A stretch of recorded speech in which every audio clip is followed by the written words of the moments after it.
ঝালকাঠির নলছিটি পৌরসভার বিভিন্ন সড়কের বেহাল অবস্থার কারণে দীর্ঘদিন ধরে চরম দুর্ভোগ পোহাচ্ছেন স্থানীয় বাসিন্দারা।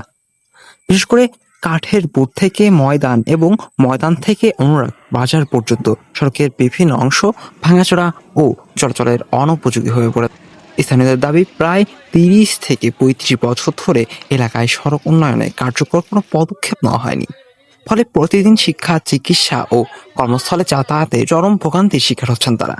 এলাকাবাসী জানান, কেউ অসুস্থ হলে তাকে হাসপাতালে নিয়ে যাওয়ার জন্য সহজে কোনো যানবাহন পাওয়া যায় না। এই রাস্তার বয়স প্রায় 17-18 বছর পর্যন্ত এরকমই চলতেছে আর কি। হ্যাঁ, আমাদের রাস্তাটা অতি জরুরি দরকার সংস্কার করা। এখানে প্রতিদিন প্রায় 2000 প্লাস মানুষ আসা যাওয়া করে। তো সবাই ভোগান্তির ভিতরে আছে, কারণ সবার বুকে চাপা ক্ষোভ। কারণ এই রাস্তাটা হলে অনেক কিছু আমাদের এই যে অনুরাগ খেয়াঘাট, এটা কাছাকাছি হয়ে যাবে, বরিশাল আসা যাওয়া সহজ হয়ে যাবে।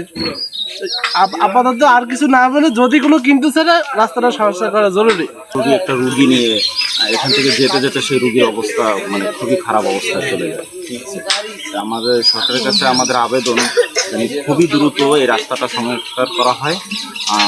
একাধিক বাসিন্দা জানান, গর্ভবতী নারীকে হাসপাতালে নেওয়ার সময় অনেক ক্ষেত্রে রাস্তার বেহাল অবস্থার কারণে পথে প্রসবের ঘটনা ঘটেছে। একটা ডেলিভারি রুগী পর্যন্ত নেওয়া যায় না, পথে করে ডেলিভারি কিছুদিন আগে। কোনো গাড়ি ঘোড়া ঢুকে না এদিকে? গাড়ি ঘোড়া ঢোকে না, ঢুকবে কেন? এদিক কাইতেই পরে, ওদিক কাইতেই পরে। হ্যাঁ, এইগুলো অবস্থা। এই রাস্তাঘাট কোনো সময় বাজেট হয়েছিল, শুনছিলেন আপনারা? শুনছি, মাপতে দেখছি, কিন্তু পরবর্তী দিনে এমন এটা হয়ে গেছে এই এলাকায়। কোনো উন্নয়নের ছোঁয়া নেই। না, ঠিক আছে। আমরা সরকার চাচ্ছি, আমরা যেন একটু বাইরে আমরা ওই সুবিধাটা আমরা পাই, যে আমরা একটা রুগী একটা অসুস্থ হইলে যেন লইয়া বাইরে আমরা রুগীটা বাঁচাইতে পারি বা আমাকে মনটাকে দূর করতে পারি, যে না আমরা রাস্তার বললে আমরা এই রুগীর বাঁচাইতে পারি না। জানি অতি দ্রুত আপনাদের রাস্তাঘাট কাজ হয়। হ্যাঁ হ্যাঁ, এইবার এইভাবে অনেক দিন ধরে এইটা নিয়ে হইতেছে, হয় না। আমি থাকতে বহুত শুনছি ফলে বছরের পর বছর ধরে একই দুর্ভোগের মধ্যে বসবাস করতে হচ্ছে তাদের। করতে পারি না, খুব কষ্ট হয়।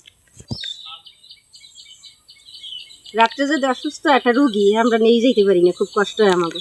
গাড়ি ঘোড়া পাওয়া যাচ্ছে না, কোনো গাড়ি ঘোড়া পাই না রাস্তার কারণে। এই রাস্তাটা আপনারা দ্রুত দেন, চেষ্টা করি হয় যেতে পারেননি। অতি দ্রুত আর কি করা উচিত। বর্তমানে যে পরিস্থিতি, রাস্তার একটা গাড়ি নিয়ে ঢোকা যায় না এই রোডে। সুবিধা, একটা রোগী বা একটা লোক অসুস্থ হয়ে পড়লে মনে করেন মেডিকেল নেওয়ার মতো কোনো সিস্টেমই নেই, গাড়ি তো নাই, তারপর হাইটে যেতে ওরকম সিস্টেম নেই। বর্ষাকালে কাদা হয়ে যায়, আর আপনার শুকনো থাকলে একবার বালি দিয়ে ভরা থাকে রাস্তা। ভাঙাচোরা রাস্তার কারণে অনেক চালক এ পথে চলাচল করতে চান না। এতে জরুরি রোগীদের চিকিৎসা সেবা পেতে মারাত্মক সমস্যার সম্মুখীন হতে হয়। 10-12 বছর ধরে এই রোডে গাড়ি চালাই, কিন্তু আমরা গাড়ি চালাইতে পারি না, গাড়ি ভেঙে যায়, রোডে চালাইতে পারি না। তারপরে এলাকার লোকজন বাইরে না রোডের কারণে। এই রোডটা যাতে সরকার দ্রুত করে দেয়, এটাই আমাদের আবেদন। একটু ভালোভাবে করার জন্য অনুরোধ করা যাচ্ছে, যাতে আমরা একটু ভালোভাবে চলতে পারি। রাস্তাঘাট দিয়ে সবাই খুব খারাপভাবে অতি দ্রুত সরকারের কাছে চাচ্ছেন যে রাস্তাটা উন্নয়ন হয়।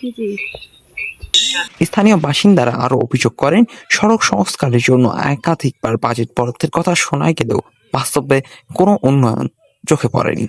যাতায়াতে কষ্ট হইতেছে, কোনো রোগী যদি অসুস্থ হয়ে পড়ে যার সাথে মারা যায়, ওদিক নেওয়া যায় না। আপনারা রাত্রেবেলা কোনো গাড়ি ঘোড়া পাচ্ছেন না? না, রাস্তাতে গাড়ি আইবে না। আমরা চাইছি রাস্তাঘাট ভালো হোক, ঠিক শীঘ্রই রাস্তা হোক। একটা বাচ্চা ডেলিভারি হইতে গেলে প্রতিবার ডেলিভারি হয়ে যায়।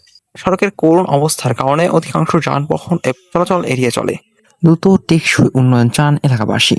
Abdul Razzaq, desk news, checkpost.